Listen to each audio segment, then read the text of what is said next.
We are back, episode 49 of Before the Battle. 4-week break, recovered, revived, 4-week hiatus from UFC, but we're back, UFC Mexico this weekend. My name is Nick Baldwin. I'm your host as always, and joining us as always is Paolo, writer for Sportsnet.ca. Paolo, how's it going? Oh, how's it going, guys? Oh, I can't even remember anything in the UFC anymore. It's been that long. What was it, 4 weeks? Dude, 4 weeks is like 4 years.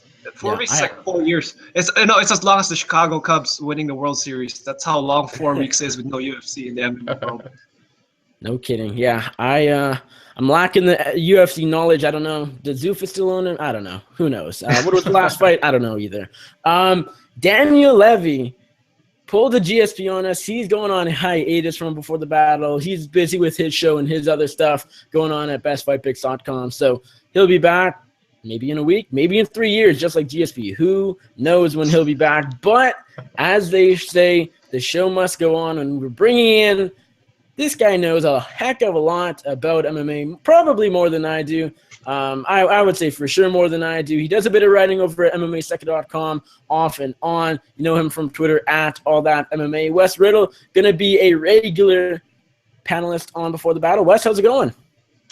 That's going pretty well, guys. I really appreciate you guys having me on. So glad to finally be making my debut on this show. Big fan of it, and I'm pretty pumped to talk about some fights.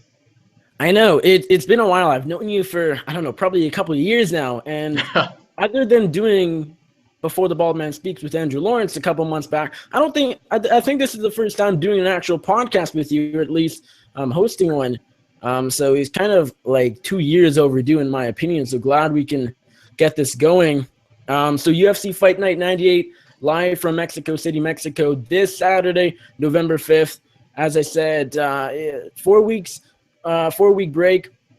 I enjoyed it. A lot of people complained, oh, I have nothing to do. But it's like, well, UFC break. It's nice, especially with New York coming up. Biggest card ever. I enjoyed 4 weeks off, but I'm definitely ready because we have a huge stretch of UFC coming up all the way till the end of the year. So I'm ready to do this. UFC Fight Night 98, headlined by Rafael dos Anjos and Tony Ferguson. Overall, the card's really fantastic. You got a lot of top contenders in the lighter weight classes on the main card, even throughout the prelims as well. Kicking things off, though, on the UFC Fight Pass early prelims, we got Enrique Barzola taking on Chris Avila. Paolo, are you going with Barzola here, or do you think Chris Avila, the protege of Nate and Nick Diaz, do you think he can pick up his first UFC win here? You know what? This is one of those fights where I'm looking at the line, and I'm like looking Enrique Barzola. It's like, what? Holy crap, what is he? Minus 600? Y'all nuts for betting this guy. I guess that just goes to show how little the public thinks about Chris Avila, because as we all know, in his last fight against Artem Lobov, in which that fight was only made because it was the Nate Diaz and Conor McGregor fight, so they kind of had like the mini-me's of them fighting each other before the main event.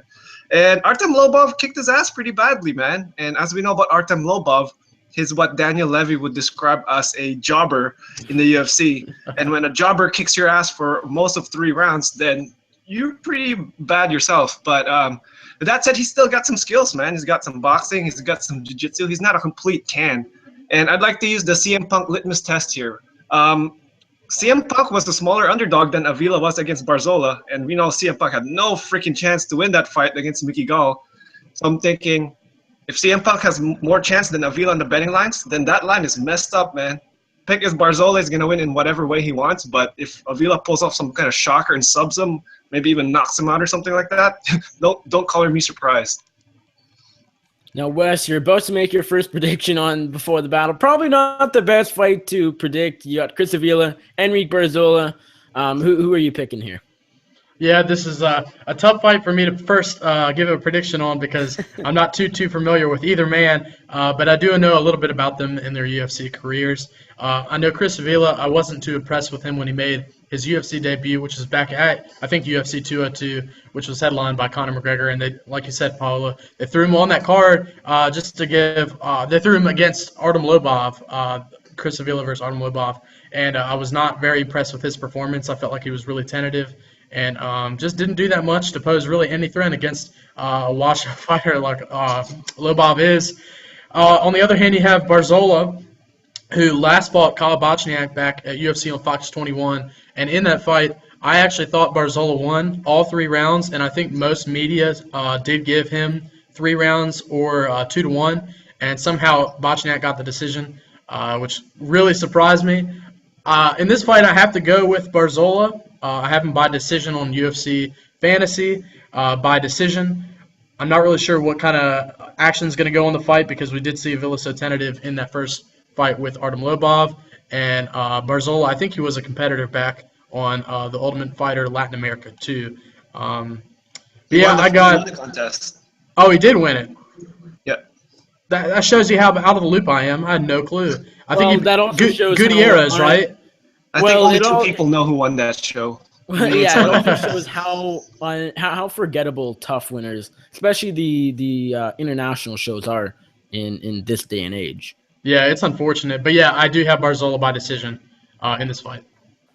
Yeah, I will agree with both of you. I'll go with Enrique Barzola here, probably by decision. Wouldn't be shocked if he is able to pull off some sort of finish, whether that's a knockout. Although it'd be a bit of a surprise if he knocks out Chris Avila, because just like the Diaz brothers, I think Avila can take quite the shot.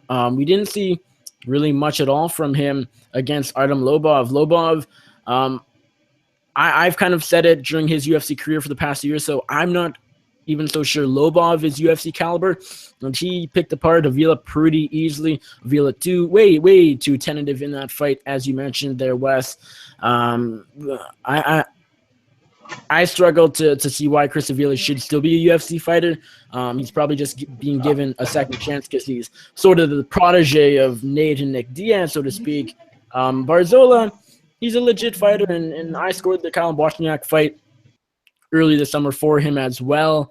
He's more well-rounded than Avila, in my opinion. I think he can win this fight however he wants. I'll say he grinds out a decision, but I wouldn't be surprised to see a finish in this one. Now, next up, we got Marco Polo Reyes taking on Jason Novelli. This is actually a really, really fun lightweight matchup. I'm looking forward to it. It's a tough one to call as well. Paulo, are you going with El Toro or Pepsi? See, I got good news and bad news if you're Jason Novelli. The good news is Polo Reyes is not as good as the last guy he fought and lost to, David Tamor. And the bad news is he's still getting knocked out by Marco Polo Reyes. Because Jason Novelli he really doesn't have a good chin, man. I mean, he's got a good skill set. He's got good striking. He's pretty long. But one of his issues is he doesn't really throw a lot of combos. He's kind of like a one-hitter quitter, pop shotter kind of guy. And the thing about Polo Reyes is this guy will throw combos and this guy will power punch. He's kind of a power puncher kind of dude.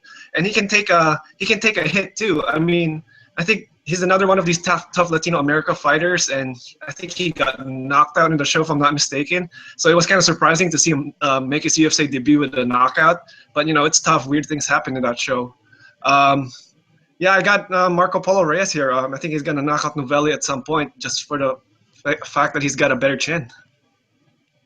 And Wes, are you going to agree with Paulo here? Are you going with Marco Polo for the win, or do you think Jason Novelli can pick up his first UFC victory?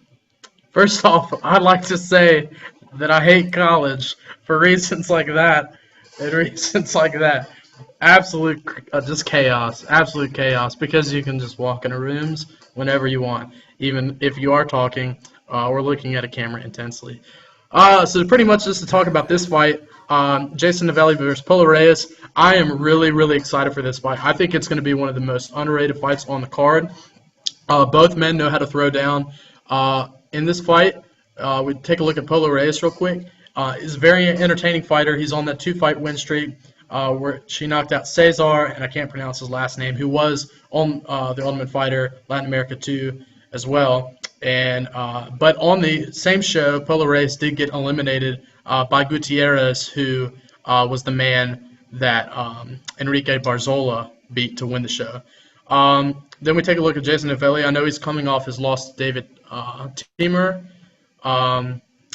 It's going to be an interesting fight. Both have lost a couple fights in their career by TKO, but I think that they're going to possibly engage in kind of some kind of slugfest.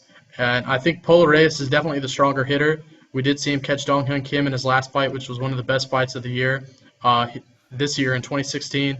And then he did knock out, like I mentioned, Cesar. So I have actually Polo Reyes by round 2 TKO on UFC Pick'em. Yeah, I am going to go with Marco Polo Reyes here as well. I like Jason Novelli as a fighter, but he got knocked out in his last fight. I question his chin and honestly just his overall skills. He's also getting up there in age. I believe he's right around 34, 35, and that's pretty old for a guy who just debuted a couple months ago. So I struggled to see how Jason Novelli could stick around for a long time.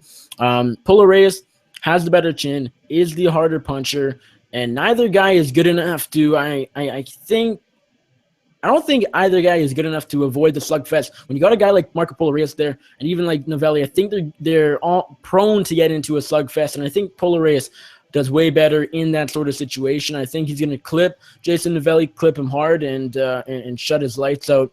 I'll go midway through the fight. I'll go with round 2 as well. But could it be first round? Could it be third round? I don't know. It's very possible. Polo Reyes, just a quick shout out also, that fight against Dong Hyun Kim, not Stan Gun, but the other one, as Wes said, that was one of the best fights of 2016 thus far. Just an absolute war for 2.5 rounds or so. I obviously really, really love that fight. I think it's going to be a good fight as well, back and forth until Marco Polo Reyes lands something hard enough to knock out Jason Novelli. Now, next up, you got Smiling Sam Alvey. Once again, it seems like we've been talking about this guy for the past 3 months, 3 or 4 times. He's coming off the 2 wins over Eric Spicely, a submission, and then the knockout of King Kevin Casey. That followed, of course, the loss to Elias Theodoro, which, of course, terrible fight. Sam Alvey clearly wanted to get back into the winning column in a big way. He's taking on Alex Nicholson, who's coming up a upset win over Devin Clark, a first-round knockout late in the first round. Middleweight matchup, pretty interesting stylistically. Wes, I'll start with you. Sam Alvey, favorite for a reason. Do you like him against the Spartan? I do like Sam Alvey in this fight. I know he's currently riding a 2-fight win streak. And before those 2 fights, he had lost 2 fights in a row. And that was to Derek Brunson via TKO, somewhat controversial, and also to Elias Theodoro, a unanimous decision where he really didn't pull the trigger too much. We know that Sam Alvey does have a lot of power, and he's also pretty crafty in the clinch, which we saw in his fight against Eric Spicely. He's also really good at getting counters in here and there. He loves to counter and waits for usually his opponent to pull the trigger first. And I think that's one reason why the Elias fight and Sam Alvey fight he lost. It was because I felt like Elias was able to be cautious of that. And one thing that another reason I'm picking Sam Alvey in this fight is because another relationship with Elias Theodoro is that Alex had a little Twitter beef going on with Elias just recently in the past couple days, and I don't think that that's a good sign. I think that Alex should be focused on Sam Alvey because he is a very tough opponent, and he shouldn't be overlooking him in this fight. So I have Sam Alvey via round 2 TKO. And Paolo, are you going to agree? Are you going with Smiling Sam Alvey here in this fight, or do you think Alex Nicholson can pull off the upset once again? So, hold on. Alex Nicholson fought the Spartan in his last fight, and he's fighting the Spartan again in this fight. I don't see how this fight's going to be to the Spartan before, so I got to go with oh, wait, he is the Spartan. The Spartan. Oh, yeah. I'm so confused, Paolo. No, Smiling Sam Alvey is going to get the Spartan here. But the thing about Alvey is, like you said, he doesn't pull the trigger in his fights. He tends to be like that in most of his fights. I mean, when he was fighting Mutanch, he was lucky that Mutanch doesn't really have a good chin because Mutanch was like lighting him up in there, and then he just throws like a combination, and Mutanch goes down like a sack of potatoes, like he usually does when you punch him in the face. With Alex Nicholson, I know he won his last fight by TKO, but before he won that fight, Devin Nichols was like styling. Devin Clark, not Devin Nichols. That's Devin Nichols. Must be a player. Yeah, Devin Clark was styling on him, man, and he was winning that fight. As if I remember correctly, it was one of those fights where I was just like, whoa, wait, it's over? I mean, the guy got knocked out. It was like one of those flash knockouts where anything can happen in the octagon kind of thing. And so, no, I wasn't impressed at all with how he won that fight. And I think Smiling Sam is better than Devin Clark. It's just that he's such a low volume fighter, man. So I'm a bit worried about him. I'm definitely not gonna bet on him if I was a bettor. But I think he should catch Nicholson at some point and put him away. Maybe second round, like Wes said.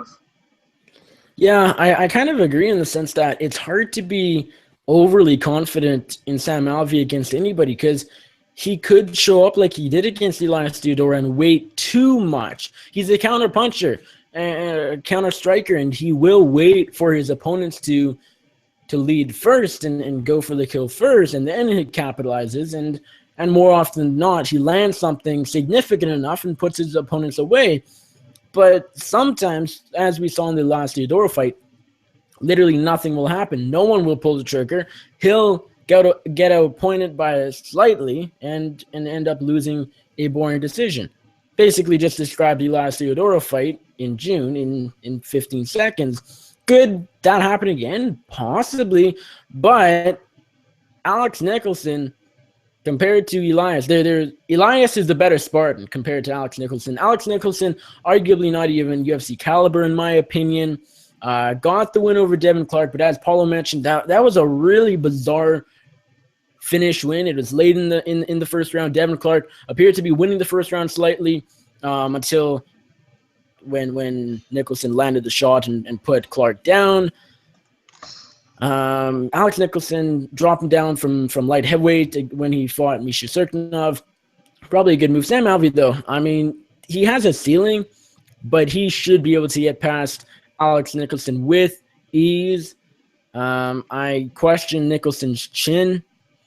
Sam Alvey does have heart. I think this is kind of a no-brainer here. I think Sam Alvey is going to get the knockout in the first or second round. I think he continues his winning ways in the Fight Pass feature prelim on Saturday night. Now, next up, kicking off the Fox Sports 1 prelims, we got a bantamweight matchup between Henry Briones and Douglas Silva de Andrade. Paolo, I'll start with you. Both guys coming off layoffs. Briones has been out of action since July of 2015, and Silva de Andrade since early 2015. Who are you picking here? Yeah, it's tough to pick this fight because I think the last time both of these guys fight, was there even USADA yet before both of these guys fight? I don't think so, right? Especially in the Andrade case. This guy's been looking pretty much like Vitor Belfort over here. So I don't know what's going to happen. Maybe if he gets popped during this week and he suddenly like drops out of the weigh-ins, because we know like every time it's the weigh-ins, someone always gets popped or someone just drops out because they're sick or something like that. So we'll have to see how he looks like in the weigh-ins and how he looks like during the fight.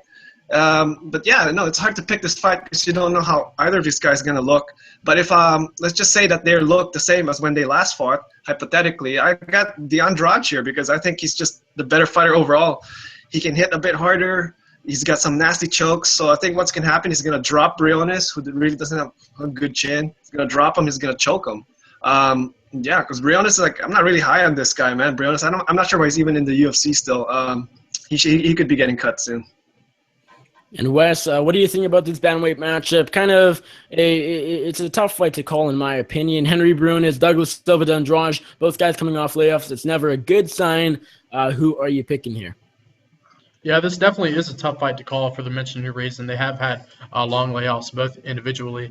I have to go in this fight with Douglas de Andrade, just because, like you said, Paolo, I feel like he's definitely a better fighter. Briones hasn't really impressed me too much either. I know his last fight was against Cody Garbrandt at UFC 189, and he did get dropped a couple of times in that fight. Cody couldn't get the finish, but still, you think about that chin and being able to absorb punishment like that, and that's not really a good thing. And I know back when he did compete on one of the seasons of, I think, the Latin America, I think Chito Vera ended up getting a finish over him. And Andrade does pack a lot of power. I know he has a lot of wins in his career, I think 18 or 19 via TKO. So I have to go with Andrade in this fight, and I have him, let's pull it back up because I can't really remember. I have him by TKO in the second round. Yeah, this is a tough fight to call, as I said. It's kind of a coin toss fight for me. Maybe Silva de Andrade is a lot better than when we saw him in, I believe, March of 2015. I believe that's when he last fought. I want to say it was the Cody Gibson fight was his last one. Maybe he had that one was the after. one. I forget. Mm-hmm. That was the last one. Yeah. That I believe that was the Maya LaFleur card, not the best card. Henry Briones. What? That was a great card. Mentioned, that was when all the underdogs won. Only one favorite won. Nope, that was Bigfoot Mir. I missed that card. No. Yeah. That was Bigfoot Mir. Yeah, Bigfoot Mir. Yeah. Oh. I think that's the one. Maya LaFleur wasn't good. Anyways, Henry Briones, he fought Cody Garbrandt, who's fighting for the title a year or so later. And I honestly kind of take away from that fight, he looked all right in the sense that Cody Garbrandt didn't knock him out. And yeah, Garbrandt is better, has improved tremendously in the past year, but even just Briones being able to survive in that fight kind of said something to me. I don't know, not fantastic. If Briones wasn't coming off a year layoff, I'd probably maybe even lean towards him. But both guys coming off layoffs can't really put that into this fight too much. Silva de Andrade looks fantastic physically right now. Again, stylistically and skill-wise, this is a tough one to call. But I'll flip the coin. I'll go Silva de Andrade here by decision. I think it'll be a close one. I'm not expecting too much from this one, but I will go with Douglas Silva de Andrade by decision. Now, next up, we got Eric Perry Montano taking on Max Payne Griffin. Paolo, are you going with Griffin here to pick up his first win, or do you think Eric Montano can get back into the winning column? Nothing against the Montano brothers, but every time they fight, the gambler in me gets excited because I'm like, oh, yes, it's time to fade these guys. And the reason why it's easy to fade them is because they're fighting guys who are sort of close to their level. So they're either going to be a slight favorite or they're going to be a slight underdog. And so it's either guy they're fighting is bettable. See, the thing about Eric Montano is this guy was another tough Latino America contestant. I think he won the show, actually, now that I'm thinking about it. Definitely one of the worst fighters to win the show. He's supposed to be this guy who's well-rounded. He's good at striking. He's got some wrestling. He's got jiu-jitsu. At least that's how he was sold. And then he ends up fighting, and I'm like, dude, like he's not doing anything. He's not doing a lot in there. And then he's like, what, 1-1 in the UFC now? I think he lost his last fight. He has a short turnaround here. And with Max Griffin, I picked this guy to knock out. Who was the guy he fight? Colby Covington. Colby Covington, yeah. Chaos Covington, yeah. And Chaos Covington is like a significant step above Eric Montano. So I think Griffin handled himself a bit well there, and that was his debut, I think. Maybe that might have even been short notice, I'm not sure. I think he's going to knock out Montano here, man. I think he's going to stuff his takedowns if he wants. Montano might try to dirty up the fight and like wall and stall and just grind and stuff. That's not going to work. He's going to get knocked out at some point. Wes, do you agree? Max Griffin, haven't looked at the odds, but I imagine he's a sizable favorite going into this one. Or do you think Eric Montano? What was small that? favorite, -160. Okay. Or do you think Eric Montano will pull this one off? I don't know a whole lot about Eric Montano. I know his last fight was against Randy Brown, and I think wherever I was for that card, the Wi-Fi wasn't that good, so I actually missed that fight and a few other fights until it got televised because that was on UFC Fight Pass. I don't really know too much about the fight besides he lost. He got choked out in the third round with a pretty crazy, some kind of choke. I don't remember what it was. I saw the highlight of it. But I do know, as you guys mentioned, Max Griffin did fight Colby Covington, and he is a pretty good competitor in this weight class. And that was his first fight in the UFC. I'm pretty sure Max Griffin, was he one of the looking for a fight pickups? Is that right? No. I wasn't? Oh, never mind. Maybe I guess I'm thinking of somebody else. But Devin Clark. Maybe I'm thinking of Devin Clark. But yeah, in this fight I actually do have Max Griffin. Don't really know, like I said, too much about either fighter. Besides Max Griffin has a couple knockouts on his resume and also a few submission wins. So I have Max Griffin getting the unanimous decision nod. Yeah, I'm going to complete the hat trick. Give me Max Payne Griffin in this fight. I think he will knock out Eric Montano. Clearly, his weakness in fighting is his wrestling defense. He got grinded out by Colby Covington for 2.5 rounds and then eventually got finished in the final round back at UFC 202 in August. Eric Montano has one way to win this fight, and that's grind out Max Griffin, just like Colby Covington did.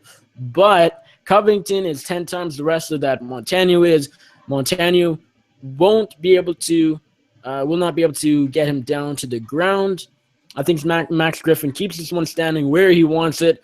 He's a very heavy hitter for the welterweight division. I think he'll get this score a knockout win in the first round. I think it'll be quite the impressive win over Eric Montano. Not the best opponent, but at least it'll be his first UFC victory for Max Payne Griffin. Next up, we got Marco Beltran taking on short notice replacement Joe Soto. Beltran was supposed to fight Guido Canetti, who recently was flagged by USADA for a potential anti-doping policy violation. Marco Beltran, Joe Soto. Wes, I'll start with you. Are you going with Psycho or One Bad Mofo? I wasn't really sure what to think of this fight when the original fight was going to happen. I actually did have, I think, Guido Canetti to win in that fight when it was first scheduled, but now that he's gone and Joe Soto's filling in, I'm actually still leaning a little bit towards Joe Soto. I know in his last fight, Joe Soto's last fight, he fought Chris Beal, and I actually picked Chris Beal. I think I'm a little bit biased because I saw Chris Beal's flying knockout over Patrick Williams at UFC 172, which I thought was one of the coolest things ever because that was the first ever live event I attended. But Joe Soto surprised me in that fight. He ended up getting a third-round submission win. Marco Beltran, on the other hand, I know he's pretty crafty with his jiu-jitsu skills, but I'm not really sure how well he poses on the feet. I don't know how many knockouts he's had, but I know that he is pretty good on the ground. But so is Joe Soto, and I think Joe Soto is going to be able to find a few more tools in this fight to be able to get a unanimous decision nod. And Paolo, are you going with the former bantamweight title challenger Joe Soto, or do you think Marco Beltran can pull this one off?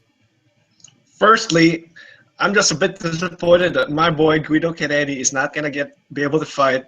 As everyone knows, I'm a bit high on that guy, not because I think he's going to be a champion someday, but just because, he's a fun guy. He's a cool guy. Really down-to-earth guy, tells it how it is. And his fight with Marco Beltran, actually, in the first show, he lost by controversially because he kneed him while he was down, so he got points deducted. So I thought that was a rematch that needed to happen, like me and like 5 other people who cared about the tough Latino America anyway. I got Joe Soto here. I think he's the better jiu-jitsu guy. I know Psycho Beltran has been improving his jiu-jitsu as we saw in the Reginaldo fight. He actually showed a bit more composure in that fight, was patient, didn't panic, even when Reginaldo was throwing bombs at him, and he finished the fight. But Joe Soto, man, this guy is just world class when it comes to jiu-jitsu, man. That's the reason why the UFC has hung on to him, outside of the fact that he saved UFC 177 because that card would fall apart thanks to Renan Barão. But yeah, I think Joe Soto's going to win this fight. Although his chin he's got a funky chin because sometimes it looks like some people have accused him of taking a dive because it looks like he doesn't even get hit and he just goes down and is unconscious. But, not going to accuse the guys. I'm not going to accuse the guy of anything like that, but, I mean, if something like that happens, even though Beltran doesn't have knockout power, I'm not going to be shocked either. But I got Joe Soto here, probably by submission. Yep, I will agree with both of you once again. Give me Joe Soto in this fight. Marco Beltran is known for his jiu-jitsu, but Joe Soto, in my opinion, is probably the better BJJ practitioner at the end of the day. His chin is a bit of a worry, but he's not facing a striker, so that's kind of off the table in my opinion. Marco Beltran, not fantastic on the feet whatsoever. Has a very slight advantage in my opinion on the mat, but has a bit better striking on the feet. So I think he can probably win this fight wherever he wants. I feel he has the slight advantage everywhere.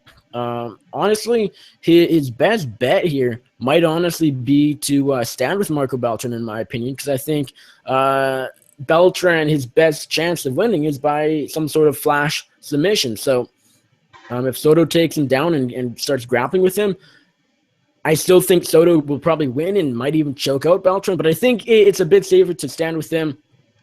Either way, got to go Joe Soto, and I think he'll probably pull off a finish here as well. Now, next up, we got Eric Perez taking on Felipe Aranches. Pretty interesting bantamweight matchup. Perez, a couple wins in the book since his long-awaited return. Aranches has been looking really good since dropping down to bantamweight a year or two back. Paolo, are you going with Goyito or Felipe Aranches? Because I can't pronounce his nickname. Yeah, I'm going to go with Goyito here.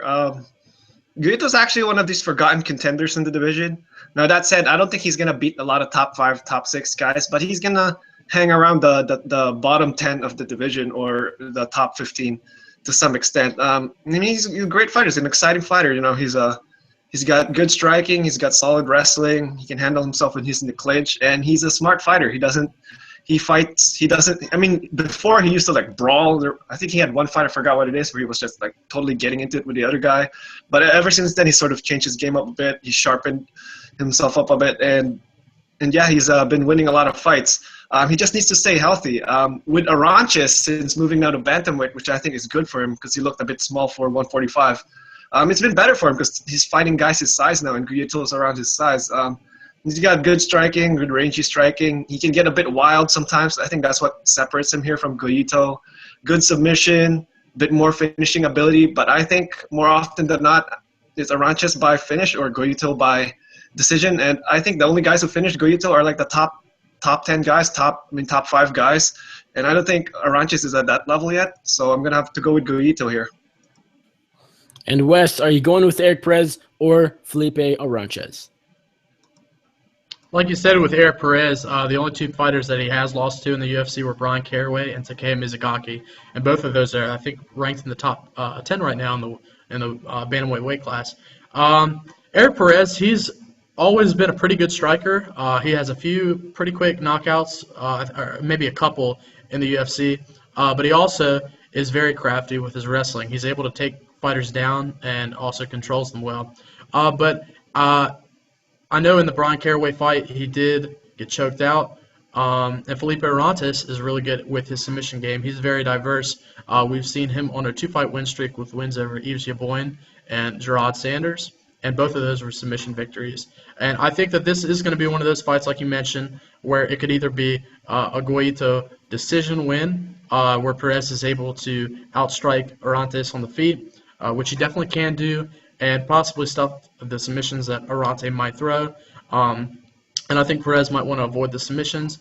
But if Arantes is able to get the fight on the ground in a position where he wants it, he could be able to find a submission win. But I do not see him getting a TKO finish. In this fight, I have Eric Perez getting the unanimous decision nod. But if I were to pick Arantes, I would pick a round 1 or 2 submission. Yeah, this is another tough fight to call, and that's why this card probably will end up being good, just because we will see some surprises, because there are quite a number of these coin flip type fights. Eric Perez, advantage on the feet, and it's close on the ground. Arguably, maybe Aranches is a bit more explosive on the ground. It's tough to say who's a better grappler. Perez, though, better on the feet, and honestly, he just fought the better competition. Aranches, his last fight was against Jared Sanders, and Perez in his last fight got a decision over Cisco Rivera. Before that, fought Taylor Lapis, and I'm actually really high on Lapis. That fight kind of surprised me, especially Perez coming in off a layoff. I think Eric Perez has been looking really good since the year or so layoff. Felipe Aranches, he's looked really good since dropping down. He got a quick win over Yves Jaboin, and then, of course, defeated Jared Sanders this past July. This is a tough fight to call, but I think Eric Perez, if he's smart, he keeps it on the feet and outstrikes Felipe Aranches en route to a decision. One note I want to add that makes me a bit more confident in Eric Perez is that Eric Perez is Mexican, and Aranches, he did not train in elevation or altitude for this fight, and we saw sea-level Cain Velasquez. As much as it's a joke, it's real. Cain Velasquez did not look the same in elevation at UFC 188 last year. Felipe Aranches, he might need a quick win, or he's going to be gassed in the later rounds if what he said is accurate, if he really did not prepare for the change in elevation. So that just makes me a bit more confident in Eric Perez. I think he'll get this one by decision. Next up, we got the debut of Invicta FC strawweight contender. Alexa Grasso taking on Heather Jo Clark, the Hurricane. Paulo, how do you see Alexa Grasso doing in her UFC debut?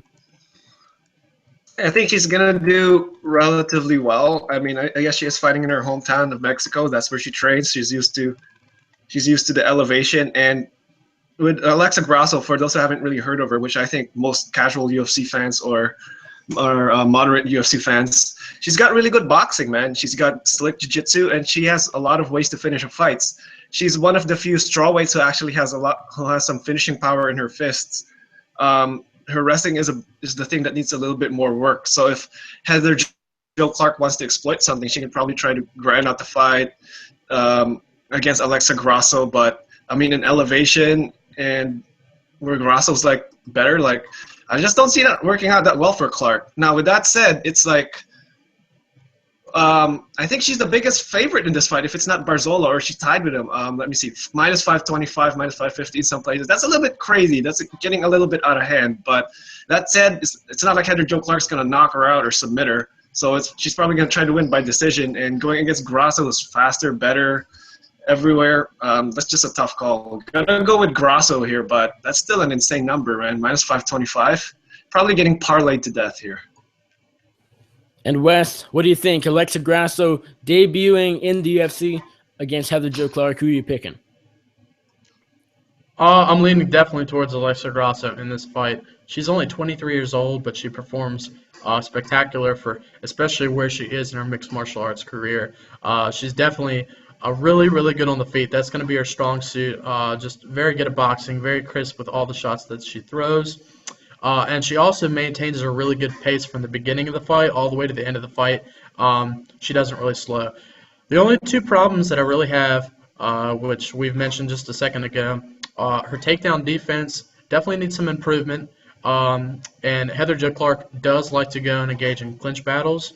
Also going back to Alexa Grasso, she's been injured a lot recently. I think we talked about earlier, she's like the Cain Velasquez of the women. She's been injured so many times in her career, so it always slows her down trying to get the next big fights. But I think coming into this fight, she has a lot of motivation. She's making her UFC debut. I don't think octagon jitters are going to play a factor for her. I think that she's very strong-minded, and she's going to be performing in, I don't know if it's her hometown or not, but either way, she's definitely going to have a lot of fans there supporting her. I have Alexa Grasso getting a unanimous decision nod, but I wouldn't be surprised if she could possibly squeeze out a late third-round TKO. Yeah, Alexa Grasso is put up against Heather Jo Clark in this matchup for a reason: to win. The UFC knows that Alexa Grasso is fairly marketable, especially for the Mexican, the Mexican. What's the word? Totally lost the word there. Market, yeah, the market. Yeah, yes, the Mexican market. Alexa Grasso can do really big things down there. Heather Jo Clark probably just not on her level. To be quite honest, I'm not as familiar with Grasso as some hardcore fans are, because Invicta FC is a promotion where it's kind of off and on as far as when I'm watching. Sometimes I do watch Invicta, but it's one of those promotions that's kind of in the middle. I don't make it a priority to watch. So I've only seen her fight once or twice, but as you guys mentioned, she's really good on the feet, and I think she'll probably just pick apart Heather Jo Clark for 3 rounds. I don't see you getting a finish in this fight. She could. I think she has the skill set to do so.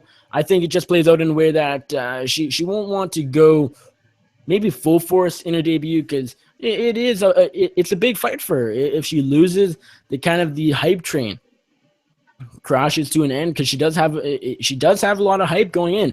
A lot of people are really high on her from her Invicta days.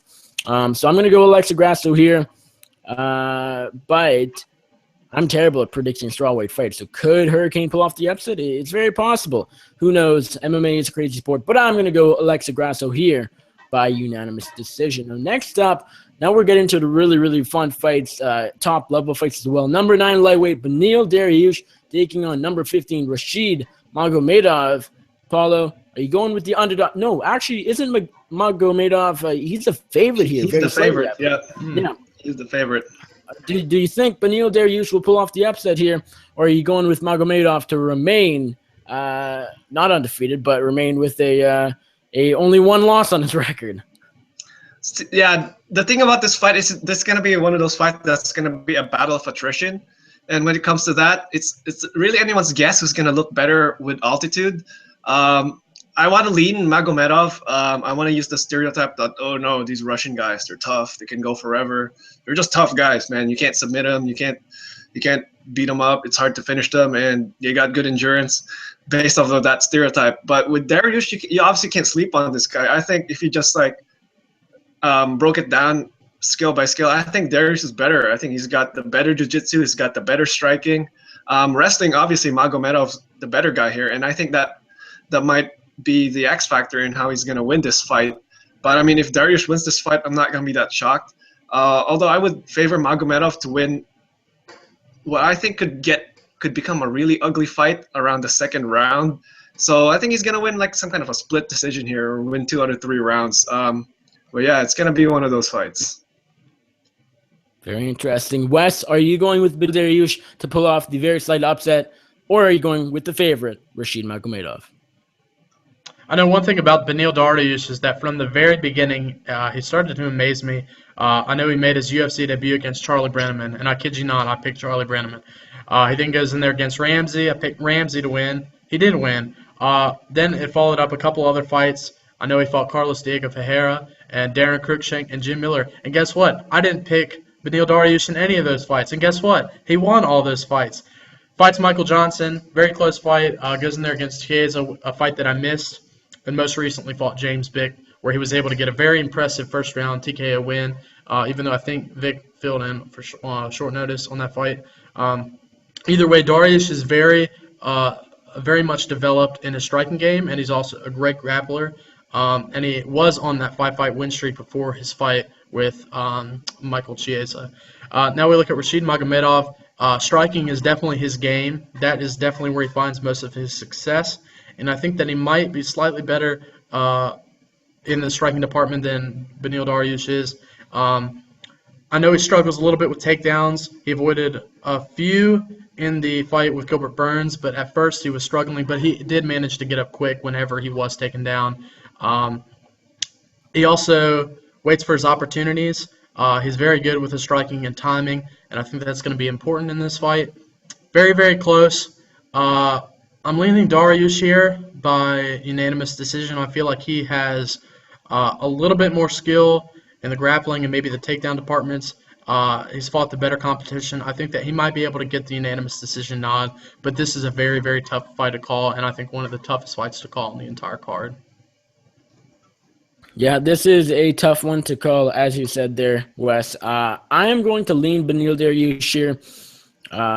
It's a pretty clear grappler versus striker matchup, although Dariush, of course, being the jiu-jitsu guy here and Magomedov being the unbelievable striker. He has really, really crisp striking, and he's patient. So he doesn't always score the knockout, but he usually is able to outstrike his opponents rather easily. This is a major step up in competition, though. His last fight was against Gilbert Burns, who I'm actually high on, but we can all agree that Beneil Dariush is a lot better than Gilbert Burns is in this year, in 2016. Beneil Dariush, a legit contender in the lightweight division. Magomedov ranked for good reason, but I think he'll find some difficulty against Benny Dariush. Dariush, I see him scoring multiple takedowns in this fight, being able to hold Magomedov down. Magomedov did get taken down, like Wes said, I believe once or twice against Burns. Was able to get back up, but I think Dariush has a bit better control on the ground. I think he'll be able to keep him there, although if I am wrong and if Beneil Dariush can't get the takedowns, can't hold Magomedov on the mat where Benny Dariush wants to fight, Rashid Magomedov stands back, lands a whole whack of strikes, and he can outpoint Beneil Dariush on the feet pretty easily. Beneil Dariush does have good striking, though, and lots of power. Again, tough one to call, but I'll say Beneil Dariush is able to win by unanimous decision. Maybe even pulls off a submission. We'll see, but I'll go decision in this fight. We got a fight where, I'll be honest, I don't have anything to say about this one. We got the tough tough Latin America final at lightweight. Martin Bravo, Claudio Puels. Paulo, I believe you're into tough Latin America. Did you watch the season? Are you familiar with these guys? I usually am, but this was just one of those seasons where, because what I usually do is watch the first episode just to check it out, and then depending how that goes, I'm like, yeah, I think I can get slightly invested enough to give two craps about it. And when I watched this season, oh boy, I was like, why the hell did they even bother having this season? So you got Forrest Griffin and Chuck Liddell out there, you know, two UFC legends. They look like they didn't even watch a single fight of these guys. Like when you have these interviews about them and say why they're good, they're just like, oh yeah, this guy's good. He's got good striking. He's got good wrestling. Like, okay, why is it good? Why, you know what I mean? Like, why is this guy have good striking? Why does this guy have good wrestling? You know, totally just half-assing everything in there. Didn't look fully invested. So I watched a couple of fights to see, and you know, not really much to write home about. Now, anyway, enough about that. I'm probably boring everyone on just droning on about that. With Puelles and Bravo, there really isn't much to say. Bravo, what won him the show, and why Griffin made him his first pick, is because he got wrestling. And as we know, unless you're American, wrestling tends to be something you're not that good at. And he totally used that stereotype to his advantage, out-wrestled a lot of the guys there, won via the top positions, took them to the ground, beat them up, and won that. Puelles, he's a bit of more of a striker. He has some bit of a ground game there, but not so much. Now, if I just went on based on the show, I would go with Bravo, but you know, that show was a long time ago, and these guys have had full training camp since then, so it's hard to say who's going to look better. But I'm going to lean Bravo for the wrestling here. But honestly, man, like, who cares? You know what I mean? Like, who cares? They're going to win about – these guys are going to be prelim fodder. We're going to forget about them like we forgot about Eric Montano and Enrique Barzola. So, I mean, who cares? Come on. Like, it's a good thing that WEIMG's cutting off Tough, because I honestly think that Tough just needs to go, man. Take it out to pasture, man. Put it out to pasture. Yeah, I would rather watch Looking for a Fight, even though it's picking up guys that aren't lasting either. Wes, I kind of get a feeling you have nothing else to add about this fight. It's just a fight. I mean, I love mixed martial arts, but to me, it's just a fight. You got Bravo. I'm just taking a look. He's undefeated professionally. You got Claudio. Yeah, I know nothing. Claudio, he lost a fight once. I guess I'm going to pick Bravo, but just, I mean, sure. I'm going to pick Bravo, second round submission. Does that sound good? I think it does. I think you could say anything you want. You could probably go El Nino by fourth round submission. And I say draw. Let's just, if it's a draw, I'm going to call it right now. This fight's going to be a draw or a no contest. Next. Yeah, split draw. I'll go Bravo just because Paulo said Bravo. Next up, Ricardo Lamas, Charles Oliveira. This is a main card fight. The last one was not. Shouldn't be anyways. Ricardo Lamas, the bully. Charles Do Bronx Oliveira. I really, really love this fight. Paulo, are you going with Lamas here or Oliveira? You know what? My initial, when I saw this fight, I'm like, oh, Lamas going to win probably by TKO or by decision, or maybe he even submits him at some point. But I'm looking at this fight, I'm thinking, why are people betting on Do Bronx here? Like, this is the thing about Charles Oliveira. If you look at his win and loss record, if you bring it up right now, what do all the guys he lost to and what do all the guys he beat have in common? All the guys he beat are not title contenders. They're just not title contenders. Some of them are ranked, some of them are unranked, but they're not title contenders. And all the guys he lost to are title contenders or top 5 guys. Now, the thing is, Ricardo Lamas is a bit in that weird position where he could be a non-title contender or he could be a title contender. I mean, we know he fought Jose Aldo, but if Daniel Levy was here, he would always bring up how he ran away from him for 5 rounds. So that was one of the worst title fights ever. And Ricardo Lamas also consistently loses to like top 4 guys. So stylistically, though, Lamas is like sure way to win here. I mean, he either keeps the fight standing and beats up Charles Oliveira on defeat, or he maintains top control and rides him out to decision, or pounds him out from top position. I think either of those is going to happen. Lamas is going to win this fight. Wes, do you agree? Are you going with the bully, the slight favorite in this fight, or do you think Do Bronx can get back into the winning column? Both are pretty good fighters, but like you mentioned, neither have really been a true, like, being able to be a title contender, they always seem to struggle in those important fights, and I think this is definitely going to be an important fight. I think the layoff for Charles Oliveira after he fought Miles Jury, it wasn't a long layoff, but he had enough time. He came in there against Anthony Pettis and did do a lot of work, and that was Anthony Pettis' first fight at this weight class. But it was an okay fight. Then again, he gets choked out by a guy that's known for his striking, which Oliveira is a renowned Brazilian Jiu-Jitsu specialist. So the fact that that happened was pretty surprising to me. He also doesn't really have the best chin, but he is crafty with his Jiu-Jitsu. Then we take a look at Ricardo Lamas. He is really good with his wrestling and takedown defense, but he's also a solid striker, and he's really patient. He tries to find time to land punches that he thinks are going to connect, and I think that's pretty important. In this fight, I think I'm going to lean towards Ricardo Lamas. I think it could be a toss-up fight. Charles Oliveira likes to push forward. Lamas likes to be patient.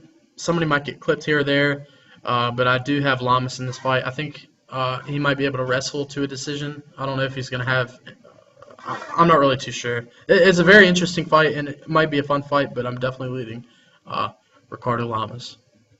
All right, fair enough. Now, it feels like we haven't disagreed enough on this show, but I will kick off. Yeah, I'll kick off the disagreeing here. Give me Charles Oliveira in this fight. I've never been that high on Ricardo Lamas. You look at his record, he's coming off the loss to Max Holloway, no shame. Then he beat Diego Sanchez, who we'll get to in a second, but that's Diego Sanchez in 2015. Just not that great of a fighter. Then he lost to Chad Mendes devastatingly. His last good win, in my opinion, was back November 2015. You're going back 2 years when he choked out Dennis Bermudez. Before that, he arguably lost to Hawker and Diaz, lost to Jose Aldo. I'm not so sure, even though he's ranked number 5 or number 4, I'm not so sure he's as great as some people are saying. Charles Oliveira, Lamas has fought tougher competition, but Oliveira is the craftier fighter out of the two. Lamas, he's better on the feet. I don't know if this is offensive, but I feel like he's a bit more generic. Like Charles Oliveira has kind of more tools, not on the feet, because Lamas has the advantage on the feet. If Lamas goes in with a good game plan, that's to stand on the feet with Charles Oliveira and outpoint him en route to a fairly clear unanimous decision. But he also has wrestling. He's known for his wrestling as well. If he takes down Charles Oliveira and is in his guard, Charles Oliveira, very, very crafty on the ground. He's known for his submissions for a reason. Very good all around on the mat. I feel like Lamas is going to go for the takedown, and Oliveira is going to sink in some sort of submission off his back. I get that envision in my head. I think Oliveira, he has one way to win this fight, and that's by submission. Lamas has multiple ways he can ride out a decision, barring any submission attempts from Oliveira, or he could, of course, outpoint Oliveira on the feet. I'll go out on a little limb here and pick Charles Oliveira. Give me Do Bronx by submission in this fight. Next up, we got the Nightmare / the Dream.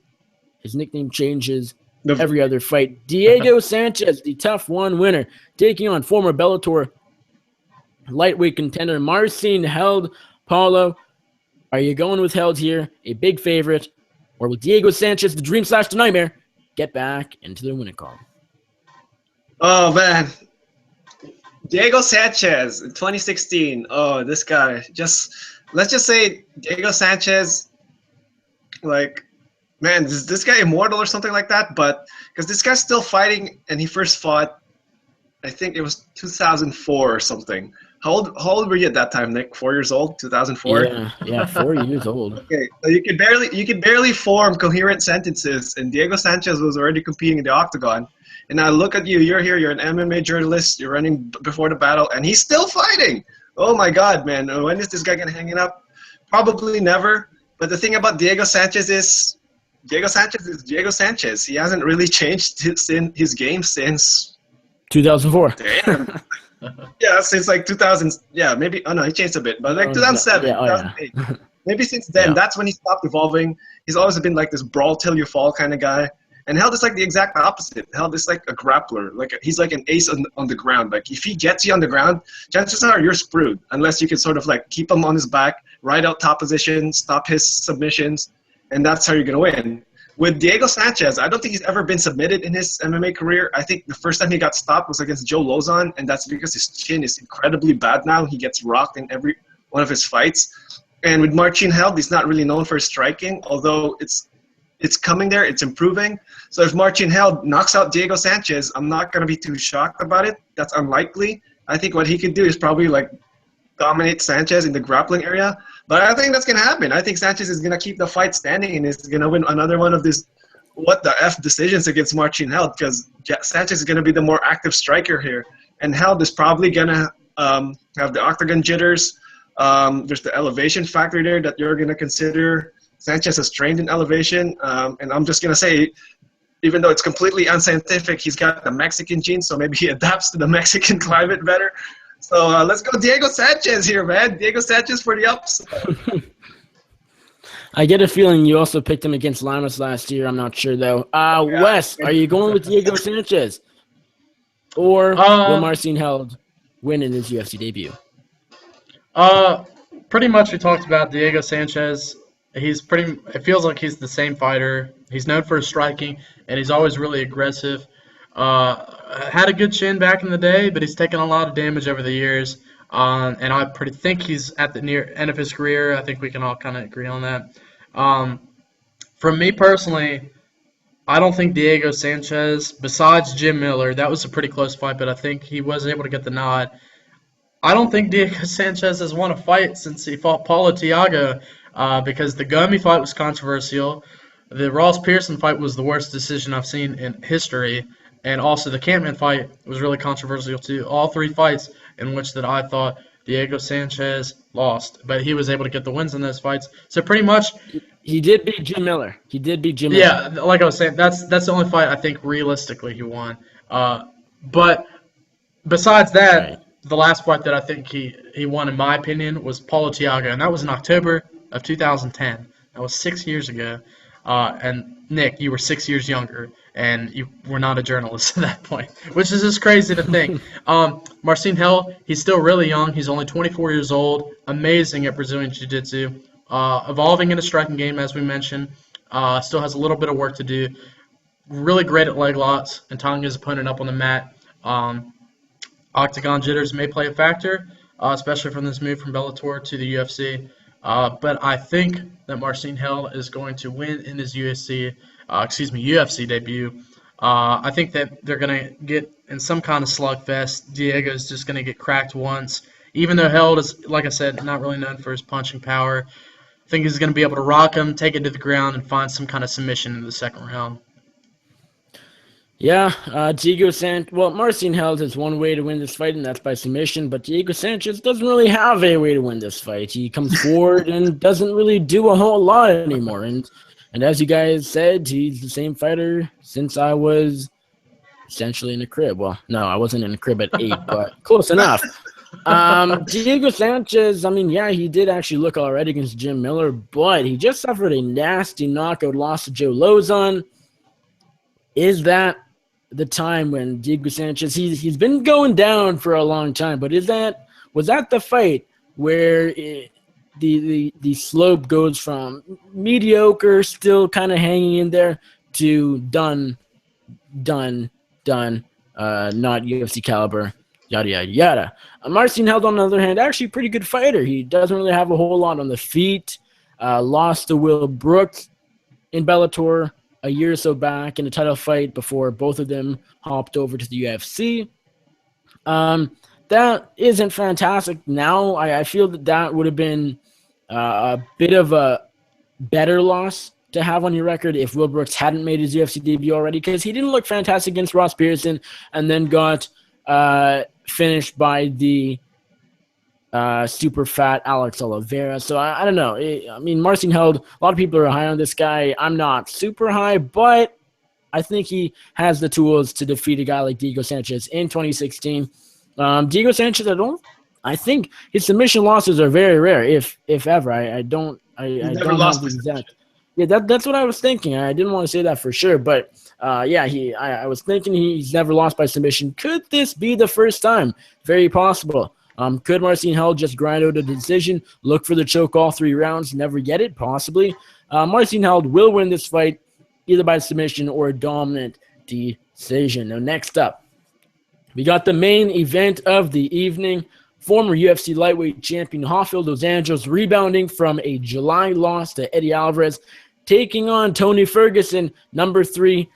I love this fight. Number 2, number 3. Tony Ferguson coming 8-fight winning streak, I believe, coming off a win over Orlando Venata. That doesn't sound too major, but just look back. Some of his other wins are unbelievable. RDA, Tony El Kakui Ferguson. Wes, I'll start with you. Are you going with the Brazilian or the American? This is a fantastic fight for a free card, especially in this division. Man, I can't wait for it on Saturday night. Let's talk about Dos Anjos real quick. He's got a lot of power in his punches, and he's also really great with the leg kicks, which is what he used when he fought Nate Diaz and won that dominant decision. Really good at throwing combinations, and he also mixes up his takedowns really well. And he's usually the aggressor in his fights, but his problem is his chin, which is what we saw when he fought Eddie Alvarez. He was able to use that pressure and get Eddie have Eddie against the cage.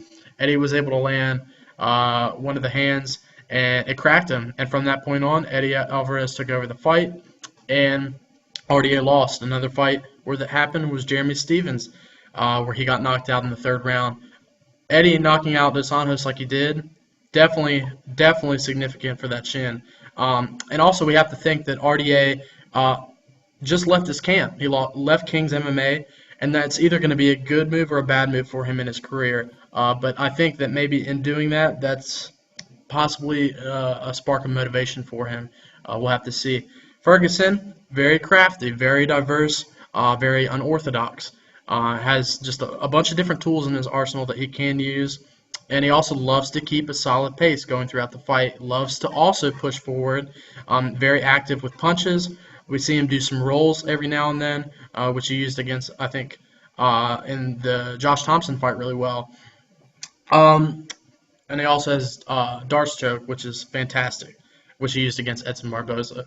Now, he seemed to kind of struggle against Venata. He wasn't really used to that orthodox style that Venata had either. He is good at pushing forward, like you mentioned, and being aggressive, but that could or could not play to his advantage. He's durable, but he's also very hittable. However, we have not seen Ferguson ever in his career get finished by strikes. We have with Dos Anjos. It's a toss-up fight, I think. I'm kind of leaning towards Rafael Dos Anjos in this fight. I think that he's just has a little more power. I think that he's going to be the first man to finish Tony Ferguson, and Dos Anjos will be able to possibly get a title fight after this. I think, depending on the performance that either man has, if it's good enough, I think this is definitely going to be an important fight in the division. So I'm leaning RDA to get the victory in this fight via round 2 TKO over El Kakui.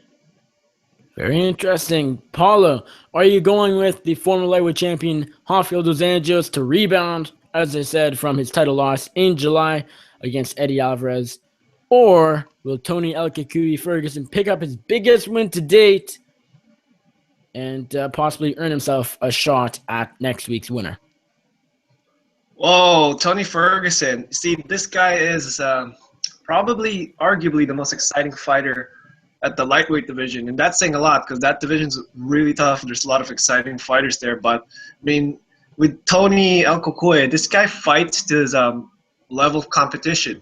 So, I mean, you could say that, oh, he almost lost to Danny Castillo, who got cut by the UFC, and Landon Venata, who I think that was a short notice fight, and basically knocked him down multiple times. It was basically like throw him around like Dan Henderson in his fights. Against Rafael Dos Anjos, is he going to rise to the occasion? Because I think Dos Anjos is going to be a significant step up in competition for him. Because, I mean, you look at his win streak. Obviously, you got Venata there. You got Barboza, who's his probably highest-ranked opponent that he beat. You got Thompson, who had 1 foot out the door. Tebow, who was a juicer and was like way past his prime. Trujillo. always getting injured, maybe on the jiu-jitsu, who knows? And Kukuno, who isn't really that good of a fighter. Yeah, he's been in a long win streak, but it's because he's been fighting guys who aren't really as good as they were, or guys who aren't really as good as Rafael dos Anjos is. And when it comes to the wrestling, he does struggle a bit with the wrestling because he's what's it called? He's one of these fighters that he's not afraid to get taken down because he's got really slick jiu-jitsu. But he better hope he submits Rafael dos Anjos, because that doesn't look good in the eyes of the judges when you're always getting taken down, you're getting held there for a bit. Maybe dos Anjos is just laying on him, just doing enough to stay active, pushing him up against the fence. Maybe a ref stands them up, and maybe Tony Ferguson gets taken down again.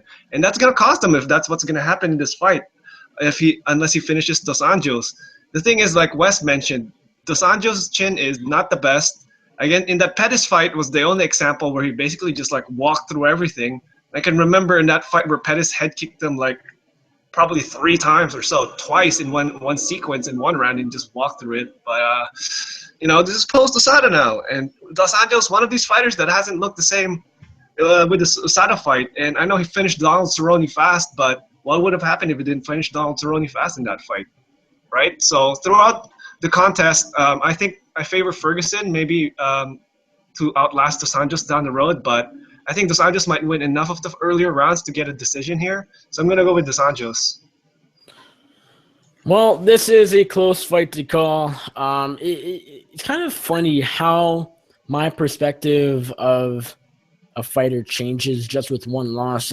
Before the Eddie Alvarez fight in July, Rafael dos Anjos, best lightweight, super, super good, and now he loses one fight to a guy who's the champion now, who deserves it, who's a very good fighter. And now I'm thinking, well, maybe he's actually on the decline. And yes, of course, a loss is a loss, but sometimes I feel like my perspective on a fighter drastically changes with a fight, with just one fight. Maybe if RDA loses again, then yeah, maybe that's fair. But I feel that maybe my perspective on some fighters changes too much just because of one loss, especially when you lose to a guy like Eddie Alvarez.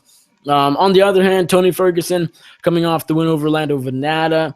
That was an interesting fight. It was a very fun fight, a round of the year contender, which isn't something you necessarily want to be saying about that fight, because Lando Venata, kind of an unknown coming in on short notice against Tony Ferguson, and Ferguson had a little bit of difficulty in that fight. So kind of going back to what Paolo said, is Tony Ferguson really that good? Is he the future champion I've been calling him for the past half year to a year? Or has he just been fighting guys that aren't fantastic? Danny Castillo, Gleison Tebow, Abel Trujillo. Of course, he does have the win over Edson Barboza and Josh Thompson and now Lando Venata, but RDA definitely has been fighting the better guys. He's been the champion. It was the champion, won it last year against Anthony Pettis, defended against Cerrone, then lost to Alvarez.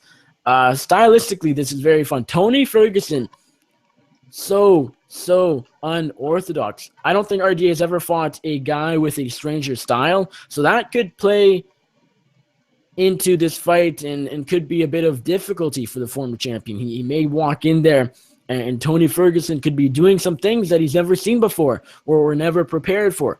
Now, I know when you're set to fight Tony Ferguson and know for months, you're going to prepare for those weird things, but how much can you do that? I don't know. We'll find out.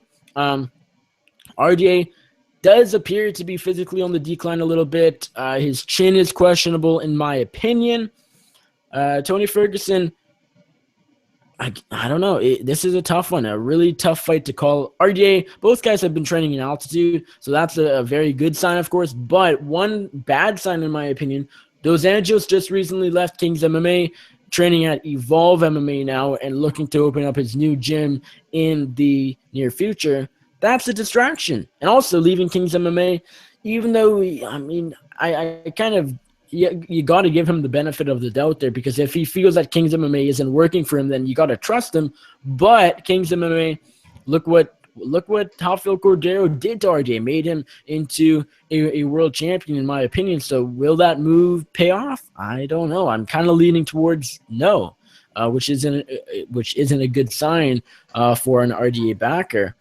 Ferguson, I think he's going to take this one. I think RDA has declined just a bit too much. I think Tony Ferguson is on the way up. RDA, despite his super amazing run last year, could be on the way out very slowly. Tony Ferguson, as I said, very unorthodox, very crafty on the feet and on the ground. RJ, both guys super well-rounded. They're world-class fighters, of course. RJ, great on the feet, more powerful. So maybe if RJ cracks him, maybe Ferguson doesn't have as great of a chin as we thought, although I do think he has a pretty good one. I'm going to go Tony Ferguson here. I think this fight ends inside the distance, too. Give me Tony Ferguson. I don't know how he wins. It could knock out RDA. He could submit RDA. RDA could submit Ferguson, and RDA could knock out Ferguson. It really could go either way, but I'll go Tony Ferguson inside the distance in this fight to earn a title shot. And hurt Khabib once again. Make Khabib Nurmagomedov super pissed off until he threatened the UFC if they didn't give him a title shot. So I'm looking forward to seeing what happens there. So there you go. RDA, Tony Ferguson, and a whole whack of great fights. UFC Fight Night, Mexico City, UFC Fight Night 98 in the books. Go Paolo, you're the DraftKings master, although you didn't make a team until earlier tonight. So maybe this team isn't a winner. We'll see. Who are your 5 fighters on your DraftKings team? Well, we'll see, because the DraftKings has changed their lineup. So it's like now 6 fighters instead of 5 if you haven't played DraftKings in a while. But that's worked out for me in the last 2 DraftKings because I won money on both events. Now, picking 5 winning fighters is already hard. Picking an additional one is even harder. But here we go. We'll try to win some money with this lineup. So first, we're gonna go from most expensive to least expensive. So the anchor here would be Paolo Reyes at 8,900. I think he's gonna knock out Jason Novelli at some point, and even if he doesn't knock him out, this fight's gonna stay standing. So there's gonna be a lot of strikes exchanged in this fight. Then we got Max Griffin, who I think 8,800, who I think is gonna knock out Eric Montano, or at least gonna beat him up enough to get a lot of points that way. Then we got Douglas Silva de Andrade at 8,600. Now, this is pending because, if he ends up looking a bit bad during weigh-ins or something like that, or if he's off the juice or whatever kooky thing like that, then I'm obviously going to take him out. But if he's not, he's going to submit Briones or finish him at some point. So that's big money there. Next up, Ricardo Lamas at 8,100. Yeah, I just favor him to win Charles Oliveira, and at pick and price, I think that's a very good value. So even if he wins by decision without much action, that's still money I'm going to gladly take. And Tony Ferguson at 7,900. That's interchangeable with Dos Anjos. I haven't really picked one yet, but I think if there's going to be a finish, it's going to be Tony Ferguson more than Dos Anjos. And you know what? The only other people I could afford at the money I have with 7,700 is either Diego Sanchez, Heather Joe Clark, Felipe Aranches, or some other guys. And I went with Diego Sanchez because I think he could end up winning that decision. Aranches is interesting, but yeah, the whole not training in altitude might make me think he's probably going to lose not in a good way. So I got to go with Diego Sanchez. All right, fair enough. Now, Wes, do you do DraftKings? Do you play DraftKings? If so, do you have a team ready to share? As we were talking, I kind of made one up real quick. I haven't played in a while, and I usually always do the free crap that they got going on. So I just created one real quick. Didn't really have time to evaluate or do anything with that. Chose Felipe Arantes, or however you pronounce his last name, Martin Bravo. Don't think the other guy has a chance. I picked Bravo. Like I said, it's free. I don't really care. I'm in college, so I can't really do anything with betting right now. Also, don't have a job, therefore don't really want to bet and lose my money that I currently have. I also have RDA, like I said, Marcin Held, Ricardo Lamas, and Silva de Andrade. But aside from that, one thing that I like to do, because I'll let you guys kind of stick to your DraftKings, is pick the fight that I think will be fight of the night and 2 performance of the nights that will happen, just to kind of throw a switch on the show. So I think that the fight of the night is either going to be a contending bout between Paolo Reyes and Jason Novelli, which we'll see on UFC Fight Pass, or the fight between Eric Perez and Felipe. I think that's going to be a really entertaining fight. Going to be curious to see how Felipe does at this altitude change. I think one of those two will be our fight of the night. I think performance of the night will go to either the winner of Dos Anjos Ferguson. I think Dos Anjos is going to take it, so therefore I think he's going to get the bonus. And I'm also thinking that Marcin Held will be able to become the first person to submit Diego Sanchez. So I think Marcin Held will be the second receiver of a performance of the night bonus. Awesome. Now I would go through my DraftKings team, and we'll actually I'll add in my fight night and performance of nights, and Paulo can too after. But my DraftKings team, we got Marco Polo's Reyes to knock out Jason Novelli, Max Griffin to knock out Eric Montano, Joe Soto to defeat Marco Beltran by submission, Charles Oliveira to submit Ricardo Lamas, Tony Ferguson to defeat RDA, and Benil Dariush to defeat Rashid Magomedov. Now, Paulo, I'll let you go first. If you have a fight of the night in mind and a pair of performance of the night, go ahead. Oh, yeah, just for the whole fight of the night thing, yeah, I kind of agree. I think we might have to give it to Jason Novelli and Marco Polo Reyes, because these guys are going to, like, throw down and slug it out. The only thing is, if it ends really quickly, then maybe we could go to Alexa Grasso and Heather Jo Clark, because if Clark is remotely competitive in this fight, then as we know with 115 fighters or just a lot of women fighters, they're not against throwing down. I think even more than male fighters are. So if we get a slugfest out here, that could win the crowd over. For performance of the night, yeah, I agree with Wes. The RDA Tony Ferguson winner, if there's a finish, is going to win performance of the night. And the other one, let's go with Sam Alvey to knock out Alex Nicholson in vicious fashion. I think he could get one of those performances. Awesome. Now, my fight of the night, I hate to be boring, but I'll go Marco Polo Reyes and Jason Novelli as well. Maybe the main event, Dos Anjos Ferguson, that could score a fight of the night if say Reyes scores a quick knockout, Novelli pulls something off quickly, or it's some sort of grind fest. But I Polo Reyes, not usually in boring fights. So I think that's going to take home fight of the night honors, and the performances could be tough. I think someone like Max Griffin could actually score one of the better finishes and more impressive finishes of the night. But as we know, UFC tends to give their performances, unfortunately, to the higher paid guys and then guys on the main card. So that could, for me, that could be Tony Ferguson, maybe Marcin Held, maybe Charles Oliveira even, maybe even Dariush. I will say, though, that they do fight of the night, Marco Polo Reyes, Jason Novelli, performances, Tony Ferguson, and let's go Max Griffin. We'll be nice to the prelim guys and give Max Payne Griffin a bonus check there. Now, anything else you guys want to add? We went through every single fight. In depth for most of them, not necessarily for Martin Bravo and Claudio Puels. Anything else you guys want to add? Maybe even Bellator. Bellator's going down. The return of TKO tomorrow night. EBI. Anything at all about anything going on combat sports wise this weekend? Yeah, the Bellator card, actually, the next two Bellator cards are actually going to be good. It only took a couple of former UFC contenders to be on the main event. Finally, some real fighters main eventing the fight, not like that event in January. I'm kidding. But yeah, Phil Davis and Liam McGeary. I don't want to break it down too long because we're already going on long here. But I think Phil Davis at minus 265 is a good value here, man. I'm not sure what people are thinking about McGeary, but one thing about this guy is he doesn't have, again, going back to the Ferguson thing, he's one of these guys that's so good that he's good off his back. He's got good jiu-jitsu.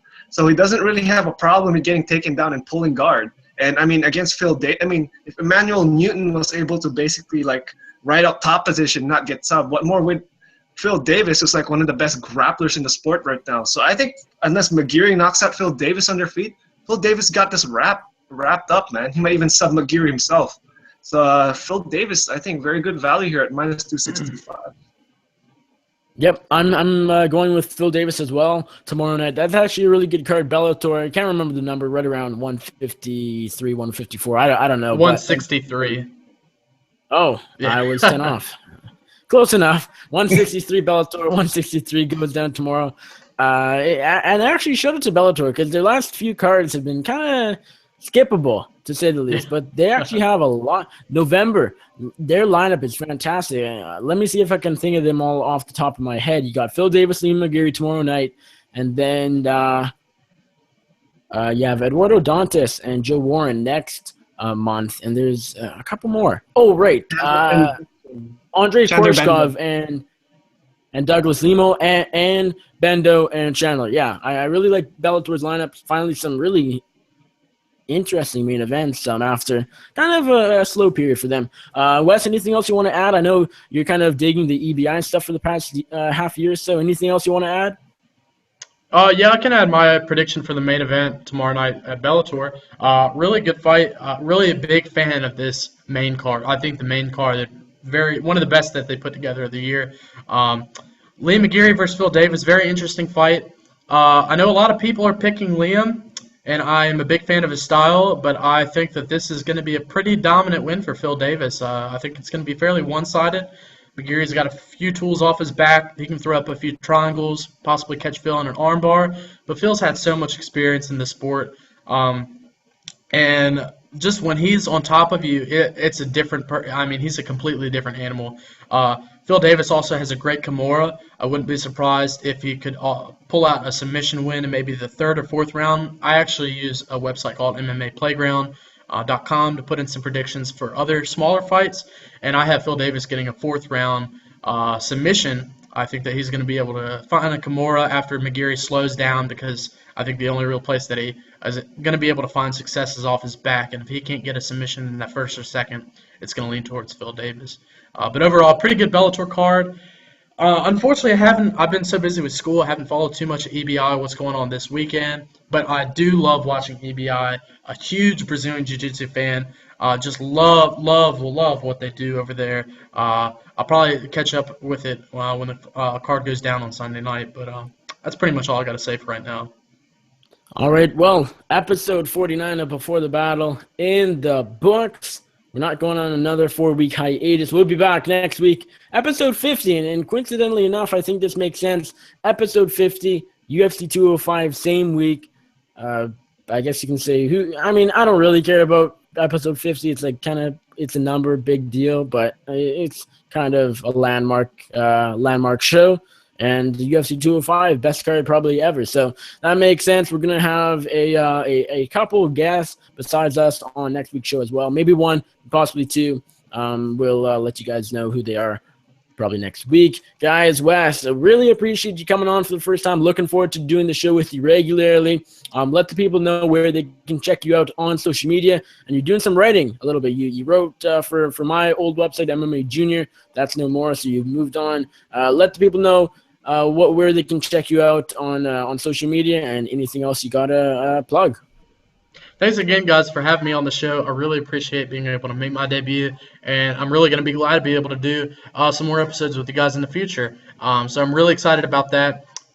You can find me on Twitter, which is where I do a lot of my stuff, at AllThatMMA. I tweet a lot, so I probably would blow up your timeline, but I have a lot of fun being able to talk with you, all the people that follow me and that support me. I really appreciate it. Slowly building up that base of numbers. So I have that going on. Also, I started writing a little bit over at MMA Sucka. I haven't had a chance to do too much yet because I'm really busy with school. I got a school called Roanoke College, and I've been really busy this semester. But I have been writing fights to make, some matchmaking suggestions following all the cards, all the UFC cards that happen. I'll be doing that for every single UFC event that happens from now on. And looking forward to writing some more when I get home for break, and definitely over the summer. So you can catch me a lot on MMAsucka.com in the months to come. But right now, those are some of the articles I'm doing. That's it from me. Thanks again, guys, for having me. Really appreciate it. Yep, it's been fun. Now, Paolo, remind our audience, if we have one, I don't know, where they can check you out on social media and all of your writing and everything else you got going on in the world of mixed martial arts. Yeah, you can follow me on Twitter at GoPaolo. Go Paolo MMA right there. I've been so used to my other account because I took a bit of a Twitter hiatus from MMA. My other account is at gopalo.com. Tweet about a lot of other stuff. Write about a lot of other stuff like travel, movies. I was in Peru, actually, home of Enrique Barzola, fighter we were talking about a while ago. Beautiful place. You guys should check it out. As far as MMA writing, there's going to be a lot coming on because we know that there's going to be UFC New York is just a week away now. Yeah, no, it's just a week away now. It's crazy. It hasn't sunk in yet. This is the big event we've all been waiting for, the most stacked card of all time. But I still think UFC 207 is better. But I'm like probably the only guy who thinks that. This card is going to be amazing. And check it out at Sportsnet. I'm going to have a couple of articles for you guys. One more thing that I'm going to add real quick. Yep. Next time I'm on, this little piece right here, we're going to hope it's there. I'm going to work on that. That's going to be my homework for the weekend. That's it. That's all I wanted to say. I want to look like them. I want to look like them. Yeah, people already know who you are, Wes, so it's not a huge deal. But if there's anybody that, I don't know, has short-term memory loss or something like that, maybe they need to read your name. It's possible. You never know. Yes. Now, you can check me out on the Twitter, as always, at NickUFC. You can find all of my writing at bloodyelbow.com. You can find my podcast, my other podcast, The MMA Circus, also at Bloody Elbow. Hosted with Andrew the Clown Kid Lawrence. Awesome show. This past week, episode 83, we had guest co-host on. Andrew went to a premiere of Doctor Strange, ditched the MMA Circus for the second week in a row. We had guest co-host Flying Brian Jeffries. Always a fun time having him on the program. And our guest, we actually only had one guest on this week's show. Ian Uncle Creepy McCall fights Neil Seery later this month, UFC Fight Night, Belfast, Ireland. Just chatted to middleweight contender, Melbourne headliner Derek Brunson earlier this evening, so he'll be on episode 84 next week. Possibly one more guest. We'll see what happens. That's episode 84 next week. Interview pieces. I should have some up. Hoping next week. Going to be a bit busy this weekend, but hoping next week have a few in the works. So check out for that at Bloody Elbow. As always, at NickUFC on Twitter. Always down to chat about MMA. Thank you guys again. Go Paolo. It's always fun. Wes Riddle. Appreciate you stepping up to the plate, filling in for Daniel Levy, and looking forward to doing the show with you in the future. With that, guys, thanks for watching and enjoy the fights.